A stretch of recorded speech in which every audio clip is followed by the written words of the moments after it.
So I found George in here sleeping under the covers. Oh, baby girl. It's cold.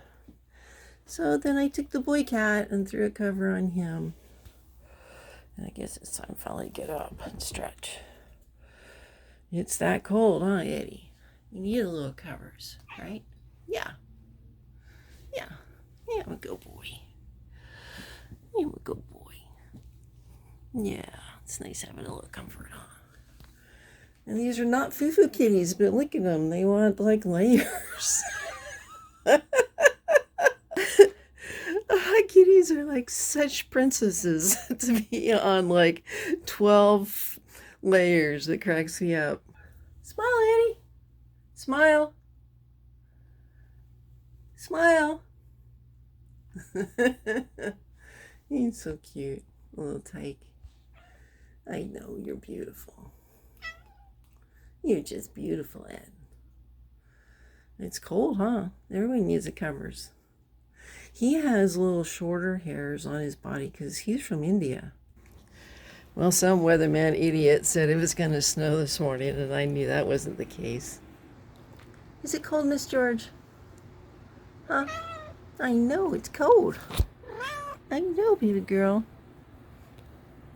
You're stoved up and tight. I can feel you, huh? I know. That's what Bartonella does. Yeah. Too bad Greenhill doesn't pay attention to that. So how cold has it been? Well, let's sit down and look at the thermometer. So we're currently showing outdoors at 42 degrees, but we had a low of 25, and we had a high of 43. There's nothing to brag about there. 37 degrees relative humidity, which they're both are finally starting to climb. Barometer's pretty flat. It's pretty warm in the house because, in the Northwest, you don't want to turn your heater down at night in these conditions because it'll take you 8 to 10 hours to recover the next day. So just hold your temperature, or better yet, when it's 45 degrees, bank some heat so that you have it available at a lower cost.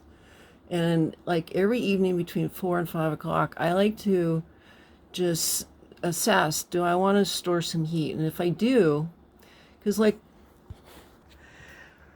your garage floor, your sidewalks, all of your exterior areas are at their warmest in the afternoon. And so one of my favorite things to do in the wintertime is just to pull the truck out into the driveway, let it sit in the sun, and then back it into the garage, and it'll radiate off heat. And I can harvest that. I just crack the door open a little bit and let that heat come in. Or I can bank it in that area and just let it stay in there. And then that becomes a warm zone so that the side of the house that has insulation between the truck and the garage, right, and the house, it doesn't have to work so hard because the garage is warmer.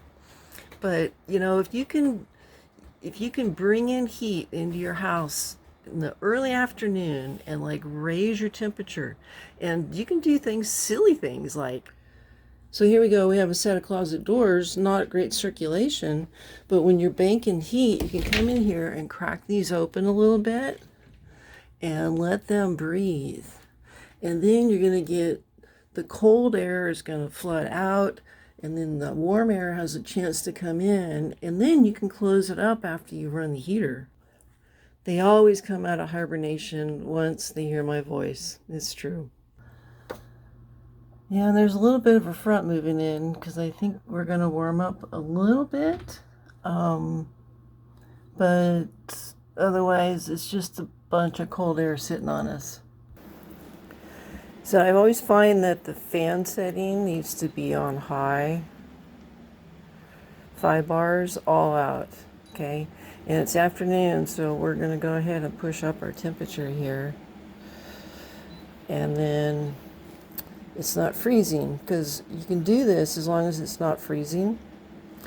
If it's freezing out, you could freeze up your compressor that way. And then I've got a powerful button, which means I can say like go mad and really